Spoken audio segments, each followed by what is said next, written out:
Well, maybe this wouldn't happen if management focused on hiring more competent people. No offense, Dan. Well, that's an idea, Dan. Does anyone else have any ideas? Maybe one that's useful? Oh, that would suck. That's like, Dan, remember when you... We've talked before about how critical sentence structure is when you find yourself in this type of position and you really want to be clear and powerful and laser focused with your words. In these cases, you want to make sure that when you are dropping their behavior, you want to drop it at the end of the sentence. That's where it has the most thud. Watch what I mean. Charlie, I'm surprised. I assume that somebody who is in your position would think twice before, in a public forum like this, engaging in those types of personal attacks. In your position. Mary, I'm surprised that somebody in your position would be, in a public forum like this, throwing around those types of harsh judgments. In your position. Wait a minute, Joe. Why would somebody in your position think it's okay without thinking twice about it to deliver that type of unsolicited feedback? That's at the end of the sentence. And I'm assuming when I tell people, in your position or dealing with what you're dealing with, chances are you're going to say something like, "What do you mean, somebody in my position?" What I'm going to do is call you out on the behavior that I know is contributing to your tarnished reputation, to your reputation of being a bully, to people thinking of you as having no filter, to people thinking of you as somebody who says inappropriate things, to people thinking of you as somebody who does not think before they act, because that's going to be true. When I'm sticking up for myself, I'm not just doing it because I love me. I'm doing it because I want to show you, I want to show myself and show everybody in this room what somebody who loves himself as much as they would their kids or as much as they would their spouse looks like. To stand up for myself when I believe I should, because I love myself. That's doing a service to everybody here.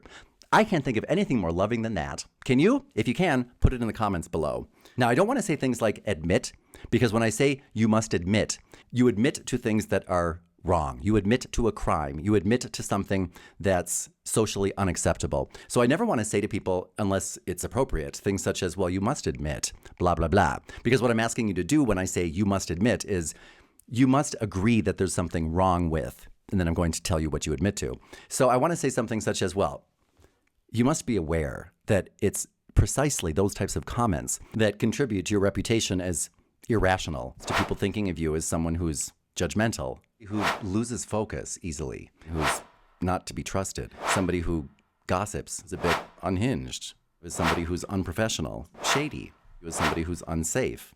It's not a good thing to be. Well, it's that type of thing that you say in a forum like this when nobody asked for your opinion that make people think of you as negative. I mean, don't you know that? Now, when people say these types of things to you, it's not the first time. People do think of them as negative, as shady. Even if it's just you, you're a person. It's those types of things that you're doing right now, Mr. Man, Mrs. Manna, that cause people to think of you as, I'm not yet labeling you. I'm not calling you a thing yet. I'm just giving you a quick adjective, a descriptor, because that's logical. 1 + 1 = 2. If I, at work, go around beating a drum, people will think of me as noisy. If I go around crying and screaming all the time, people will think of me as emotionally unhinged. If I go around like this all of the time, you're bumping into walls, people will think of me as vision impaired. So simply stating the logical chain of events where if you go around insulting people, people will think of you as insulting. If you go around injecting your opinion everywhere where it's not wanted or asked for, people will think of you as opinionated, as critical. If you go around saying what you don't like all the time, people will think of you as negative. That's just logical. And I'm surprised I would have to spell it out to you, Mary.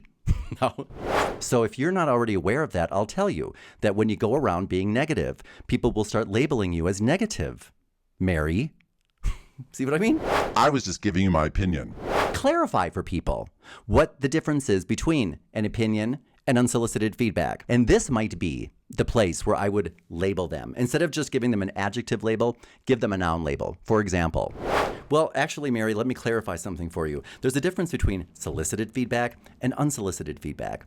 When you're delivering solicited feedback, or maybe it's your position, your job to deliver that feedback, that would be considered feedback, maybe constructive criticism. When you're giving unsolicited feedback, people did not ask you for it, and it's negative. What that makes you is a downer. If I'm asking you for help or advice and you give it to me, that makes you helpful. If I'm not asking you for advice or help and you insert yourself anyway, that makes you a Budinsky. That makes you an intruder. But you already know that, don't you, Mary?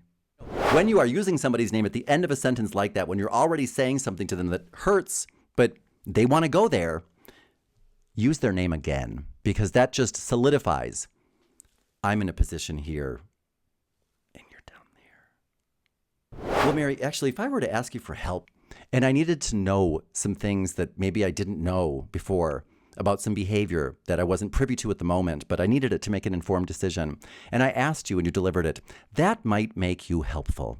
But when you just tell me about things that happened when I wasn't around and I didn't ask you about it, that makes you just a gossip. But you already knew that, didn't you, Mary? Okay, and now to end it all, let's say that this is going someplace where you don't want to go. They won't stop. They keep going. You have made your point. Do not feel as though you need to be the one with the last word in front of a group of people. This is not a child of yours that you're having an argument with. This is a situation where you just want to make sure that everybody here knows, hey, here's what they said. I'm responding to that, but I'm cool as a cuke. So I'm going to respond, and I'm not going to let you decide when I'm done. When I'm done, I'm done. If I decide that I'm not done and I want to open up another can of worms, I may do that. But when I'm done, I'm done. I don't say something to you so that you will or will not respond. I say something to you because I have something to say to you. When I'm done, I'm done. Don't let people drag you in to one of these I have the last word fights, because somebody can insist on having the last word. They're just insisting on saying the last foolish thing. And then they might do it again and again and again and again, just to continue to look foolish. Do not compete for the most foolish-looking communicator in that office or that boardroom or wherever you are, okay?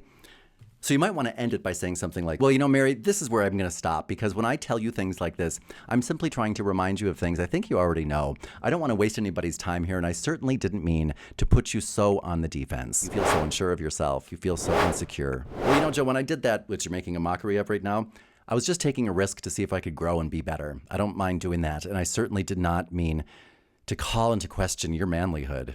What do you mean, calling into question? I'm done now. I didn't know I was doing that, and I certainly would not want to do that in front of all of these people, Joe. So this is where I'm done. This is where we stop. How could you question my manlyhood? What do you mean what does manlyhood mean? Joe, again, if your manlyhood is that easily threatened, I won't do it again. So this is where I'm going to stop.